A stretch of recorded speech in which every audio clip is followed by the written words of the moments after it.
नमस्कार, IBC 24 के खास कार्यक्रम सितारे हमारे में आप सभी का बहुत बहुत स्वागत है। मैं हूं आप सभी के साथ रचना नितेश और स्टूडियो में हमारे साथ मौजूद हैं ज्योतिषाचार्य पंडित प्रिय शरण त्रिपाठी जी। पंडित जी नमस्कार। जी नमस्कार। तो आज हम आपको बताएंगे शाबर मंत्र शक्तिशाली एवं अचूक क्यों है और किस तरह से अलग अलग इच्छाएं इस मंत्र के द्वारा पूरी की जा सकती हैं। इसके साथ ही आपको आज के राशिफल से भी रूबरू कराएंगे, साथ ही आप अपने सवाल हमसे फोन पर भी उसके जवाब जान सकते हैं। इसके लिए आपको कॉल करना होगा 0771-400-8777 पर। और इसके साथ ही निवेदन वही जो हर रोज हम आपसे करते हैं कि जब भी आप कॉल करें तो अपने टीवी का वॉल्यूम बंद कर दें। तो चलिए पंडित जी आज का कार्यक्रम शुरू करते हैं। सबसे पहले पंचांग जान लेते हैं। जी आज शुभ संवत 2019 शक 1944 सूर्य उत्तरायण का ज्येष्ठा महीने के शुक्ल पक्ष की सप्तमी तिथि है और दिन मंगलवार। आज सप्तमी प्रातः 7:55 तक, पूर्वा फाल्गुनी नक्षत्र रात्रि को 3:48 तक। आज चंद्रमा सिंह राशि में होंगे। आज का राहु काल 3:23 से 5:03 तक होगा। तो ये तो था पंचांग और अब बात करते हैं शाबर मंत्रों की।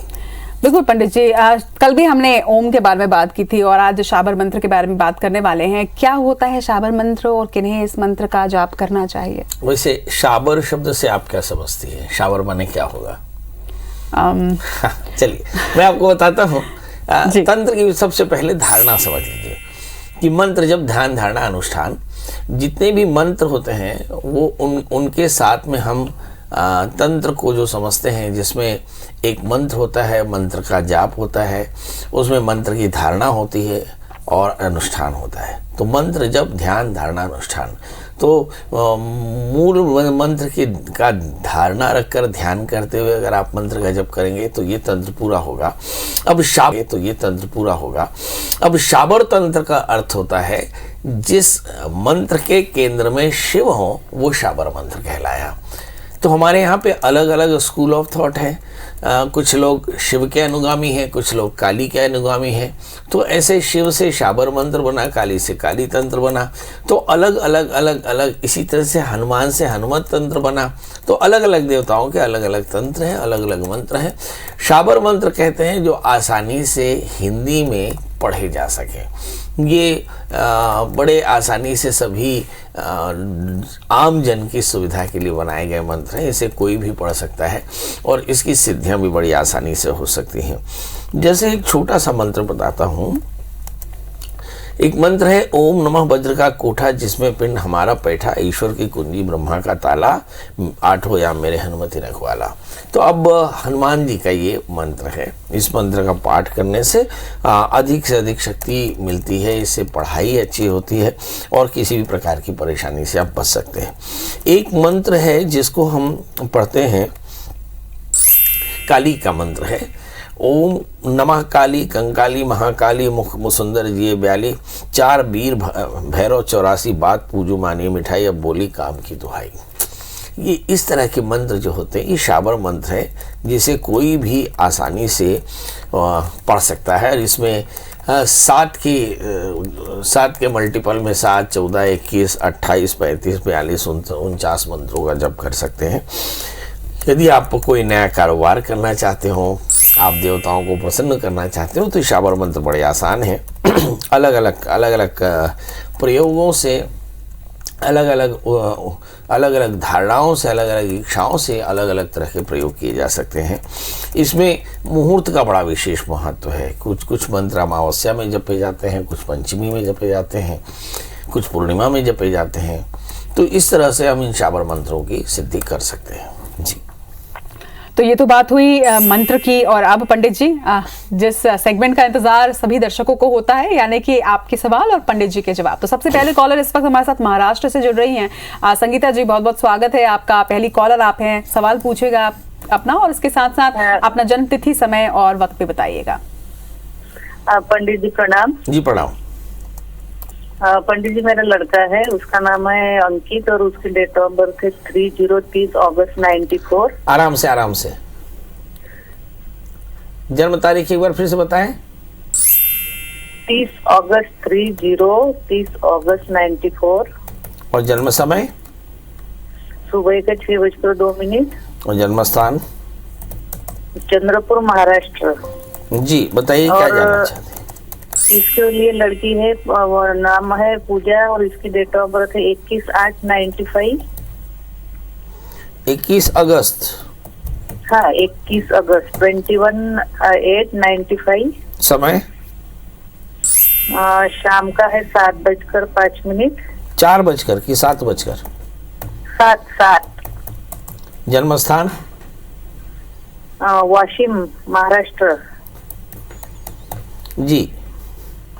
पंडित जी, मुझे ये पूछना है कि इनकी शादी करना है तो कौन से महीने में करना अच्छा रहेगा हम लोगों को, वो पूछना था। और इनका मैरिज लाइफ कैसा रहेगा, क्या? ये क्या एक दूसरे को जानते हैं? जी जी जी।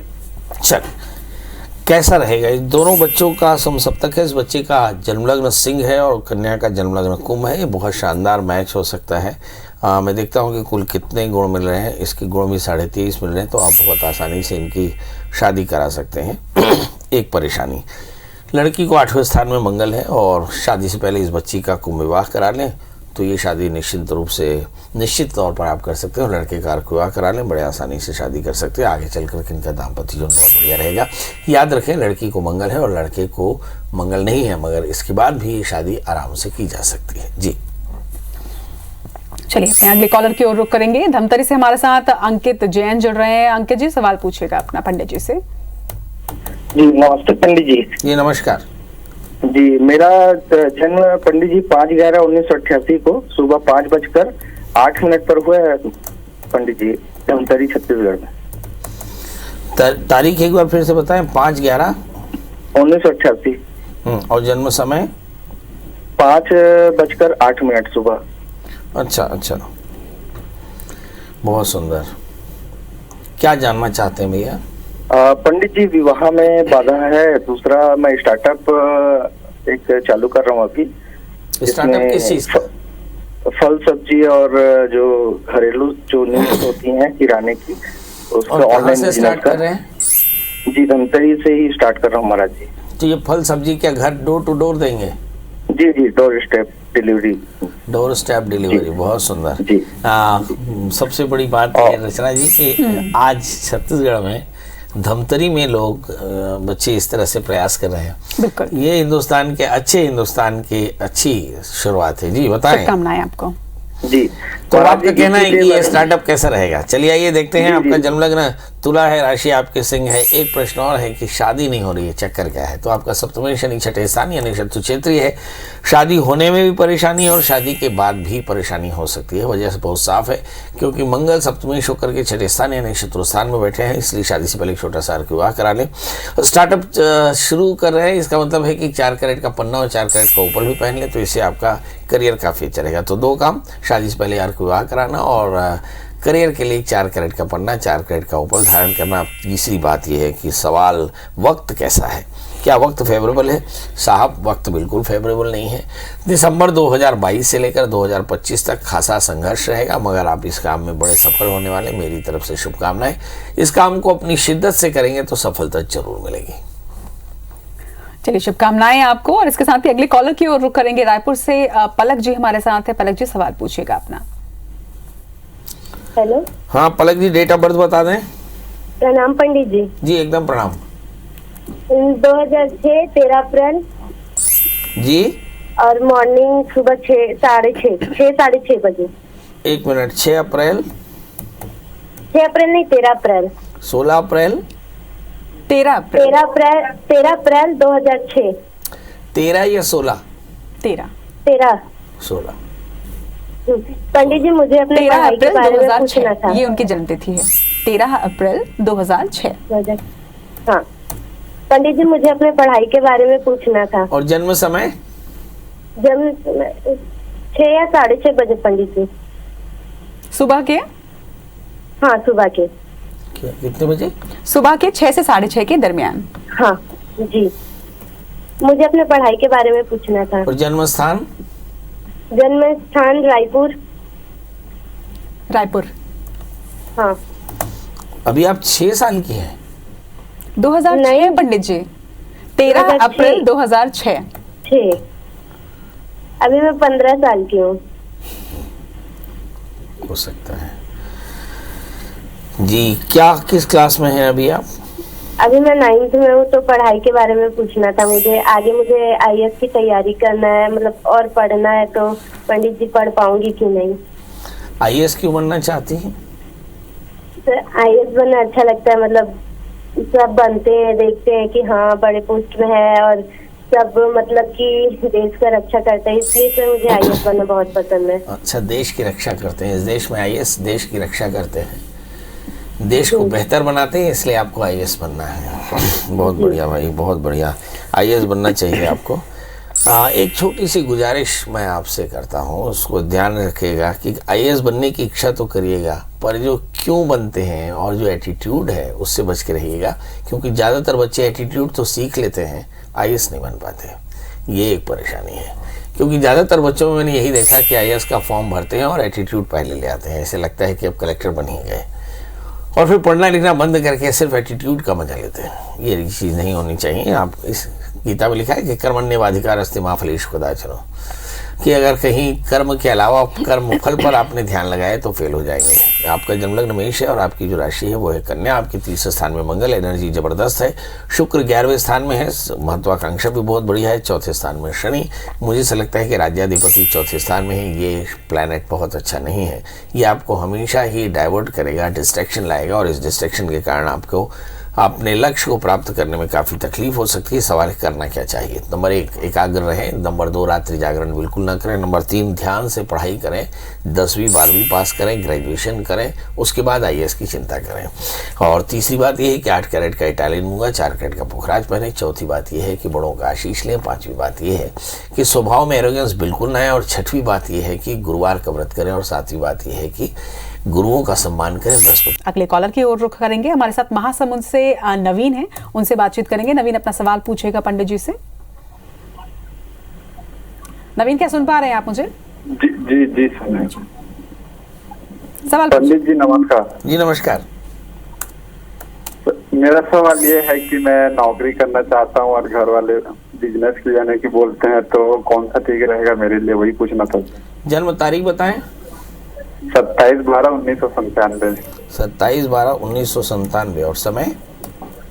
समय है 11 बजे रात को। और जन्म स्थान? महासमुंद, छत्तीसगढ़। अच्छा, घर वाले क्या चाहते हैं? घर वाले बोलते हैं कि नौकरी करो, मैं सोचता हूँ कि मैं बिजनेस करूंगा बोल के। तो अच्छा, इसी सिलसिले में जानना था। आपने पढ़ाई क्या की है? मैं MCOM पास हूँ सर। अच्छा, और नौकरी क्या करेंगे? नौकरी घर वाले बोलते हैं कि कुछ फील्ड में अच्छा सा फील्ड हो या तो वही नौकरी कर लेना बोलते हैं। मैं सोचता हूँ बिजनेस करूंगा बोल के। Very good. घर का कोई बिजनेस है आपका? जी सर। आपकी फैमिली में कोई बिजनेस है? मेरे फैमिली में हाँ। है ना सर। क्या बिजनेस करते हैं? बिजनेस तो अभी स्टार्ट किए हैं सर, एक यानी कि छोटा सा शॉप है। किस चीज़ का? किराने का। चलिए, आप सोचते हैं कि बिजनेस करें, पापा सोचते हैं कि नौकरी करें, दोनों में सही क्या है? सबसे पहले रचना जी ये देख लें कि किसी व्यक्ति को बिजनेस करना चाहिए या नौकरी करना चाहिए। नौकरी करना चाहिए तो नौकरी करने की योग्यता क्या है और बिजनेस करने के लिए योग्यता क्या है? नौकरी में सैलरी होती है और बिजनेस में होता है लाभ, और लाभ के लिए चाहिए होता है रिस्क और नौकरी के लिए चाहिए होता है इंटेलेक्चुअल। अब सवाल ये है कि अब आपकी जन्मपत्री में देखते हैं कि इंटेलेक्चुअल ज़्यादा है या रिस्क बेरिंग कैपेसिटी ज़्यादा है। आपका जन्मलग्न सिंह है और आपकी राशि वृश्चिक है। आपके तृतीय शुक्र 6ठे स्थान में है, मतलब आप रिस्क बेयर नहीं कर पाएंगे। और लग्न में राहु है। मुझे ऐसा लगता है कि पढ़ाई में भी काफ़ी ज़्यादा डिस्ट्रैक्शन है। तो मेरी सलाह ये है कि आप नौकरी तो करें, पर नौकरी के लिए थोड़ा सा अपने आप को अपडेट कर लें। केवल MCOM से नौकरी मिलती हो ऐसा मुझे नहीं लगता है, कुछ और पढ़ाई करनी पड़ेगी। और ये कुछ और पढ़ाई हो सकती है, यदि आप एजुकेशन में जाना चाहते हो तो आपको BEd करना होगा। आपको बैंकिंग एग्जामिनेशन में पास करना हो तो बैंक एग्जामिनेशन पास करने होंगे, तो उसके लिए आपको कोचिंग करनी होगी। यदि आप मंत्रालय या गवर्नमेंट के किसी क्लरिकल जॉब में जाना चाहते हो तो फिर उसके लिए आपको उस तरह की तैयारी करनी होगी। तो मतलब इन तैयारियों के बाद आप सर्विस करेंगे, आपके लिए अच्छा रहेगा। नंबर 2, आपको गुस्सा बहुत है और डिस्ट्रैक्शन बहुत है। डिस्ट्रैक्शन से बच के और गुस्से को त्याग करके पढ़ाई करेंगे तो काफ़ी अच्छा रहेगा। बिजनेस का ख्याल दिमाग से निकाल दीजिए। आप एक 4 कैरेट का अच्छा सा माणिक, 4 कैरेट का पुखराज पहनिए। चलिए बढ़ेंगे आगे और इंदौर का रुख करते हैं। इंदौर से हमारे साथ उषा जी हैं। उषा जी अपना सवाल पूछेगा, साथ ही अपनी बर्थ टाइम, प्लेस और डेट भी बताइएगा। हेलो, प्रणाम हाँ जी, गुरु जी। प्रणाम प्रणाम। बताइए डेट ऑफ बर्थ। मेरा बेटा है अमित, उसके डेट ऑफ बर्थ है 8 जून 80 और स्थान है उज्जैन और समय है 9:20। सुबह शाम सुबह का। क्या जानना चाहते हैं? इसके जॉब के बारे में जानना चाहती हूँ। अभी जॉब कर रहा है ये, पर इसमें अभी प्रोग्रेस नहीं हो पा रही है। 5 साल से एक जैसे ही सब चल रहा है। तो ये जॉब चेंज करे या बिजनेस करे अपना, मतलब एब्रॉड में है ये। इसने पढ़ाई क्या की है? MMS किया है, मास्टर ऑफ मैनेजमेंट साइंस। जी, और अभी नौकरी कहाँ करते हैं? दुबई में है जी, बैंक दुबई में है, ग्रोथ नहीं है। गोल्ड का है। जी जी, दुबई में है और ग्रोथ नहीं है। क्या इसे नौकरी करनी चाहिए, व्यापार कर लेना हाँ, चाहिए? फिर नौकरी कर रहा है अभी, पर उसमें ग्रोथ नहीं है, बिल्कुल पैसा नहीं बढ़ रहा है। मतलब महंगाई इतनी है और पैसा नहीं बढ़ रहा है।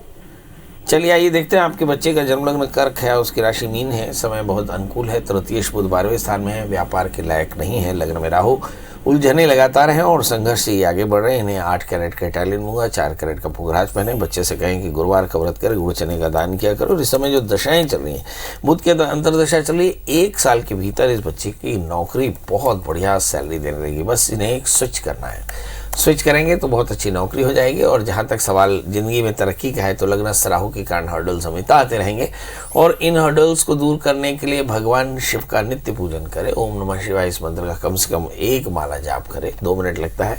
आप देखेंगे आपके बच्चे की ग्रोथ बहुत शानदार होगी। जी चलिए, कार्यक्रम में अपने अंतिम कॉलर की ओर रुख कर रहे हैं। रायपुर से चंचल जैन जी हमारे साथ है। चंचल जी जल्दी से अपना सवाल पूछेगा। हेलो। हाँ जी चंचल जी, सबसे पहले डेट ऑफ बर्थ बता दें। 11/10/84 और समय बता दें। सुबह 7 बजे। जन्म स्थान बता दें। दुर्ग। चंचल, जानना क्या है आपको?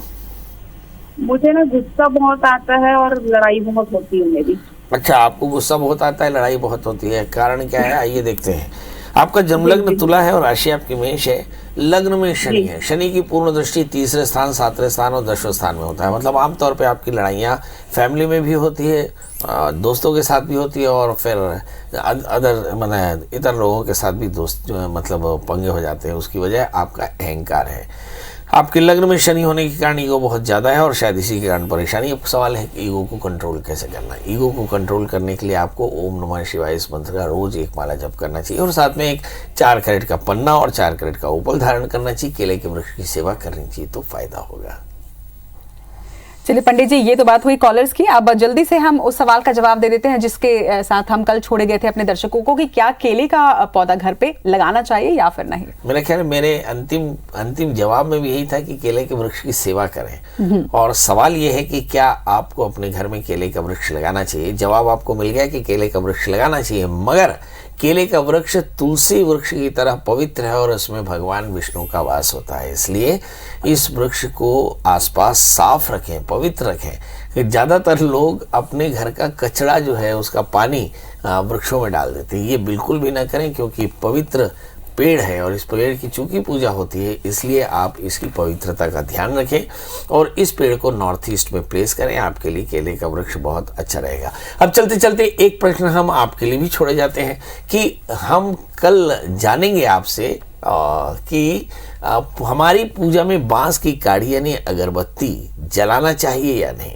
क्योंकि शास्त्र में बांस को जलाना निषिद्ध माना गया और ज़्यादातर अगरबत्ती की काढ़ियों में बांस का इस्तेमाल होता है। तो बड़ा प्रश्न ये हुआ कि बांस की काढ़ियों की अगरबत्ती का इस्तेमाल करना चाहिए, हाँ या नहीं। हाँ तो क्यों और नहीं तो क्यों? क्योंकि बांस को हमारे यहाँ पूजा में निषिद्ध किया गया। निश्चित तौर पर एक बड़ा सवाल है, क्योंकि हर घर में अगरबत्ती का इस्तेमाल होता है, लेकिन इसका जवाब आपको कल इसी कार्यक्रम में मिलेगा। तो कल एक बार फिर से हाजिर होंगे। आज के लिए हमें दीजिए इजाजत। नमस्कार।